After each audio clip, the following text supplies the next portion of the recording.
जय हिंद to all. Hello MNS aspirants, welcome to centurion defence academy. मैं रिजवान खान आप सभी का वेलकम करता हूं। तो आज हम लोग जो है केमिस्ट्री के सिलेबस के बारे में डिस्कशन करने वाले हैं। तो डिस्कशन केमिस्ट्री का सिलेबस है और टारगेट हम लोग का जो है एमएनएस 2022 है।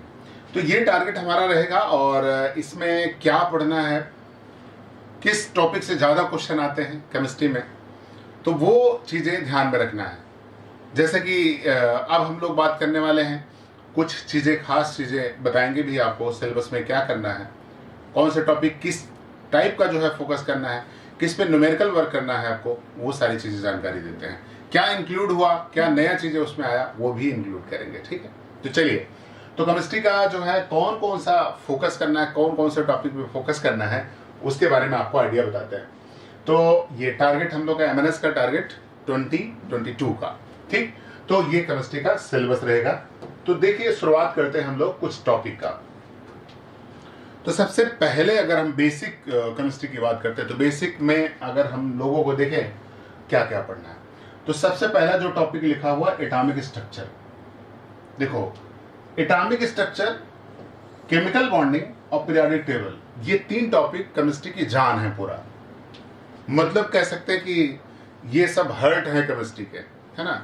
तो केमिस्ट्री के क्या है, हर्ट है, ठीक। तो हर्ट है केमिस्ट्री के। तो देखो, एटॉमिक स्ट्रक्चर की बात करें तो एटॉमिक स्ट्रक्चर की बात करें तो एटम्स में क्या पढ़ना है आपको, एटम्स के सारे मॉडल पढ़ना है। तो एटम्स के सारे जो है मॉडल पढ़ना है, रदरफोर्ड का, थॉमसन का, ठीक है, बोर्स का मॉडल है, डाल्टन का मॉडल है, और उससे रिलेटेड चीजें जैसे अब अबाव प्रिंसिपल भी पढ़ना है आपको। मतलब ये जो है आपका model, principle, Pauli exclusion principle, Heisenberg का प्रिंसिपल, और इसके अलावा साथ में कि जो इलेक्ट्रॉनों को कैसे भरते हैं अबाव प्रिंसिपल के हिसाब से। इसके अलावा आपको क्वांटम नंबर पढ़ना है। तो ये टॉपिक आते हैं आपका। और नेम वगैरह, जैसे कि इलेक्ट्रॉन का डिस्कवरी किया, प्रोटॉन का डिस्कवरी किसने किया, न्यूट्रॉन की डिस्कवरी किसने किया, क्या क्या न्यूक्लियस की डिस्कवरी हो, कौन कौन शामिल थे, वो चीजें। केमिकल बॉन्डिंग, केमिकल बॉन्डिंग में types of bonds, ionic bond, covalent bond, coordinate bond, कौन ज्यादा कोवेलेंट है, कौन कम है, पोलराइजेशन क्या है, हाइब्रिडाइजेशन क्या है, सिग्मा पाई बॉन्ड का कैलकुलेशन क्या है। क्वेश्चन आ जाते हैं सिंपल इसी तरीके से। तो ये क्वेश्चन आ जाता है केमिकल बॉन्डिंग में। पीरियोडिक टेबल की बात करें तो पीरियोडिक टेबल हमारा जो है, पीरियोडिक टेबल की अगर हम बात करें तो पीरियोडिक टेबल से क्वेश्चन तो आता है। तो पीरियोडिक टेबल में मेंडलीव की, मॉडर्न, अब जैसे न्यूलैंड का ऑक्टेव लॉ पूछा गया था, तो सिंपल ऐसे ही क्वेश्चन पूछ लेता है, ऑक्टेव लॉ हो गया। इसके अलावा मेंडलीव का लॉ है, ठीक है। उसके बाद उसमें atomic size, electronegativity, electron affinity और ionisation potential, melting point, boiling point. Periodic table में ऊपर से आएंगे नीचे क्या होगा, नीचे से जाएं, ऊपर से जाएं नीचे आए, ऊपर से नीचे आए तो क्या होगा, लेफ्ट टू राइट जाएं तो क्या होगा, वो सारा फर्क जो है उसमें देखना। तो ये अगर हम देखें एटॉमिक स्ट्रक्चर, केमिकल बॉन्डिंग और पीरियोडिक टेबल, तो लगभग ये जो है आपका 30% तक कवर कर लेगा, पूरा 30% तक पूरी केमिस्ट्री को कवर कर देगा। ये इतना खास है एटॉमिक स्ट्रक्चर, केमिकल बॉन्डिंग और पीरियोडिक टेबल, क्योंकि ये बेस है पूरा। हमने बोला ना कि हार्ड है, तो हार्ड है तो आप समझ सकते हो कि कितना खास है अपने आप में। अच्छा, अब आती है बात कि इंपॉर्टेंट गैसेज एंड लॉज। इस बार भी आया क्वेश्चन। तो इंपॉर्टेंट लॉज एंड गैसेज, जैसे चार्ल्स का लॉ है, बॉयल्स का लॉ है, आइडियल गैस इक्वेशन क्या है, वंडर वाल गैस इक्वेशन क्या है, ये हो गया। साथ में इसी में आता है इंपॉर्टेंट गैसेज की बात करेंगे। जैसे पूछा गया क्वेश्चन कि किचन में जो एलपीजी सिलेंडर हमारा इस्तेमाल होता है, वो उसमें कौन सी गैस होती है, ठीक है। फिर मार्स गैस क्या है, लाफिंग गैस क्या है, मस्टर्ड गैस क्या है, वो सारी गैसेस के बारे में, उनका फार्मूला, वो गैसेस, वो पूछा जाता है। तो खास है इंपॉर्टेंट गैसेज एंड लॉज, तो ये पढ़ना आपको है। तो ये महत्वपूर्ण इंपॉर्टेंट टॉपिक है, जिससे क्वेश्चन तो आ ही जाता है। अब इनमें से हर टॉपिक से क्वेश्चन तो आएंगे, चाहे जब भी एग्जाम आप दोगे तो क्वेश्चन आएंगे, ठीक। अच्छा, फिर आप आ जाओ कंपाउंड्स एंड एलॉय। जैसे बेकिंग सोडा क्या है, वाशिंग सोडा क्या है, प्लास्टर ऑफ पेरिस क्या है, वो सारी चीजें आती है कंपाउंड्स में। तो कंपाउंड्स और खास करके जैसे फिटकरी का फार्मूला क्या है, जिसमें वाटर क्रिस्टल होते हैं, ब्लू विट्रॉल, व्हाइट विट्रॉल, सारे वो क्वेश्चन आते हैं। एलॉयज की बात करें, मिश्र धातुएं कि मिक्सचर ऑफ 2 और मोर देन 2 मेटल, वो उसमें आता है। तो ये एलॉयज आता है कि जैसे ब्रॉन्ज क्या है, ब्रॉस क्या है, सोल्डर क्या है, जर्मन सिल्वर क्या है, वो सोल्डर, वो सारी चीजें एलॉयज के अंदर आती हैं। क्वेश्चन जरूर आता है। एसिड, बेस एंड साल्ट्स की बात करें तो एसिड का कैरेक्टर क्या है, बेस का क्या कैरेक्टर है, साल्ट का क्या कैरेक्टर है। एसिड बेस आपस में मिलकर साल्ट बनाते हैं। कौन सा लुईस एसिड है, कौन सा लुईस बेस है, और उस पर आर्गेनियस की थ्योरी, ब्रॉन्स्टेड लोरी कॉन्सेप्ट और कॉन्जुगेट एसिड बेस कॉन्सेप्ट, ये पढ़ना होता है एसिड बेस और साल्ट में।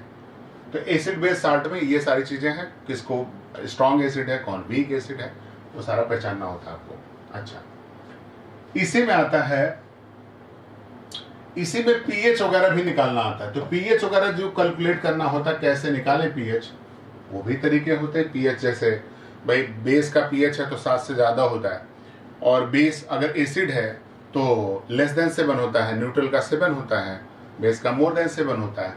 तो वो कैसे निकाले जाए, पीएच है कि पीओएच है। जैसे इस बार पूछा गया था कि n/10 NaOH का पीएच आपको निकालना है, 13 होता है। आसानी से क्वेश्चन था, लेकिन हाँ वो जानते रहेंगे तब होगा। रिडॉक्स रिएक्शन नेक्स्ट है। रिडॉक्स रिएक्शन, रिडॉक्स रिएक्शन में जैसे क्या होता है, ऑक्सीडेशन होता है, रिडक्शन होता है। ऐसे रिएक्शन जिसमें दोनों चीजें होती हैं उसको रिडॉक्स रिएक्शन कहते हैं। तो रिडॉक्स रिएक्शन जो भी होता है, जो रिडॉक्स रिएक्शन हमारा है, उस रिएक्शन में, रिडॉक्स रिएक्शन की अगर हम बात करें तो रिडॉक्स रिएक्शन में ऑक्सीडेशन नंबर कैलकुलेट कैसे करेंगे, रस्टिंग जो प्रोसेस होती है वो कैसी प्रोसेस होती है, तो वो सारी प्रोसेस रिडॉक्स क्या है, मतलब ऑक्सीडेशन क्या है, कौन रिड्यूसिंग एजेंट है, कौन ऑक्सीडाइजिंग एजेंट है, उसको इसमें पढ़ते हैं। क्वेश्चन एक आध सिंपल सा आ जाता है, कैसे निकालना होता है। केमिस्ट्री इन एवरीडे लाइफ बड़ा इंपॉर्टेंट टॉपिक है, और इस बार भी क्वेश्चन आए गए, पूछे गए। जैसे कि पॉलीमर के बारे में क्वेश्चन इसी में से आ जाता है, पॉलीमर हो गए। इसके अलावा इसी में मेडिसिन आ जाती हैं, इसी में ड्रग्स आ जाती हैं, इसी में सोप वगैरह आ जाते हैं, डिटर्जेंट आ जाते हैं। ठीक है, तो ये सारी चीजें केमिस्ट्री इन एवरीडे लाइफ। अच्छा, अब आती है कि रेडियो एक्टिविटी। अब रेडियो एक्टिविटी का question alpha decay, beta decay, half life, discoveries, और कैलकुलेट कैसे करते हैं कि हाफ लाइफ के कैसे न्यूमेरिकल करते हैं। तो न्यूमेरिकल पार्ट से बेहतर है ये टॉपिक, और छोटे छोटे डिस्कवरी वगैरह के बारे में कैलकुलेट करना, अल्फा बीटा के बारे में कैलकुलेट करना, अल्फा बीटा गामा में डिफरेंस क्या है, वो रेडियो एक्टिविटी में पढ़ते हैं हम लोग। तो ये सारे टॉपिक हैं जो कि इंपॉर्टेंट टॉपिक है। क्या क्या पढ़ना है, बहुत ज्यादा केमिस्ट्री में आपको बहुत फोकस नहीं करना होता है, हाँ, लेकिन ये है क्योंकि आपके जो केमिस्ट्री में क्वेश्चन आए इस बार, तो 7 से 8 क्वेश्चन, करीब 7-8 ऐसे क्वेश्चन पूछे गए। ठीक, तो इतना अलर्ट रहने की जरूरत है कि क्वेश्चन कहाँ से पूछे जाते हैं। अच्छा, अब आता है ऑर्गेनिक केमिस्ट्री। ऑर्गेनिक केमिस्ट्री में आपको बेसिकली जो ऑर्गेनिक केमिस्ट्री में पढ़ना है, तो ऑर्गेनिक केमिस्ट्री में क्या पढ़ना है कि ऑर्गेनिक केमिस्ट्री में जैसे हाइड्रोकार्बन्स के बारे में, saturated unsaturated hydrocarbon, alkane, alkene, alkyne, ठीक, कुछ एल्कोहल, थोड़ा मोड़ा ईथर, हल्का फुल्का एप्लीकेशन। तो हल्के फुल्के एप्लीकेशन पढ़ने हैं, और ऑर्गेनिक केमिस्ट्री में एप्लीकेशन हो गया, बाकी स्पेशली हाइड्रोकार्बन्स पढ़ना है। ठीक, जैसे इस बार क्वेश्चन आया कि क्रैकिंग क्या होता है ना, तो क्रैकिंग वगैरह क्या होता है, तो वो ऑर्गेनिक केमिस्ट्री का पार्ट है। इनऑर्गेनिक केमिस्ट्री है, इनऑर्गेनिक केमिस्ट्री में कुछ केमिकल रिएक्शन है, जैसे इसी में हाइड्रोजन वगैरह भी है, एस ब्लॉक, पी ब्लॉक जैसे हैं, तो उनकी रिएक्शंस कुछ हैं। इनऑर्गेनिक केमिस्ट्री में रिएक्शन स्पेशली बात करें तो वो रिएक्शन हमें ध्यान रखना होता है। ठीक, तो रिएक्शन की बात होगी। एक चैप्टर है आपका सोल्यूशन। सोल्यूशन में आपको सोल्यूशन होता क्या है, होमोजेनियस सोल्यूशन क्या है, हेटेरोजेनियस सोल्यूशन क्या है, या हेटेरोजेनियस मिक्सचर क्या है, होमोजेनियस क्या है, ठीक, बफर सोल्यूशन क्या है। और इसी सोल्यूशन में जैसे नॉर्मलिटी पढ़ना होता है, मोलरिटी पढ़ना होता है, और मोलरिटी क्या होता है, मोल क्या होता है, वो सारा इसी टॉपिक में आता है। सॉल्युबिलिटी क्या होता है, वो भी सोल्यूशन टॉपिक में आता है। तो सोल्यूशन है और सोल्यूशन से न्यूमेरिकल पार्ट के लिए बेहतर है।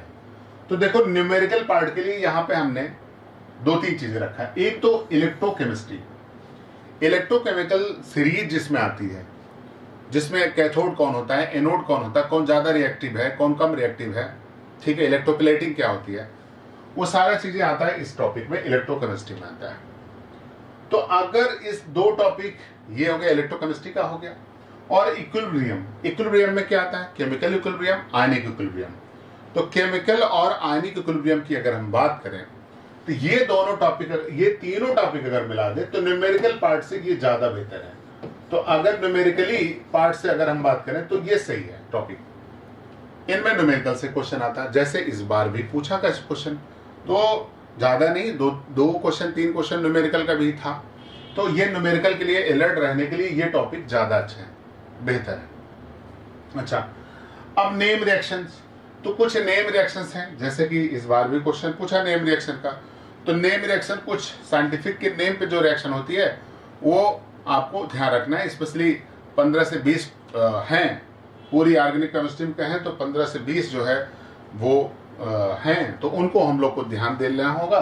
तो बहुत ज़्यादा नहीं झंझट है, 15-20 है, बस उसमें कैटलिस्ट कौन सा है और उसमें रिएक्शन का प्रोडक्ट है, किस में है, क्या है, और रिएक्टेंट क्या होगा, तो वो पढ़ना होता है। ठीक, तो ये सारे टॉपिक थे केमिस्ट्री के जो आपके एग्जाम में लेटेस्ट पैटर्न के हिसाब से ये सिलेबस बना कि लेटेस्ट पैटर्न के हिसाब से क्या क्या चीज़ें उसमें इंक्लूड करना था, वो भी हमने किया। कौन सा पार्ट न्यूमेरिकल है, कौन सा पार्ट वैसे बेसिक पढ़ना है, कौन कम पढ़ना है, कौन ज़्यादा पढ़ना है, वो सारी चीज़ें हो गई टॉपिक, है ना। तो उम्मीद करते हैं आप सभी से कि ये सारा चीज़ें आपको सिलेबस के बारे में जानकारी समझ में आया होगा। बाकी और भी चीज़ें जो कुछ भी होंगी आगे हम लोग और भी डिस्कशन करते रहेंगे। तो आई होप आपको कायदे से समझ में आएगा। ओके, थैंक यू एंड जय हिंद।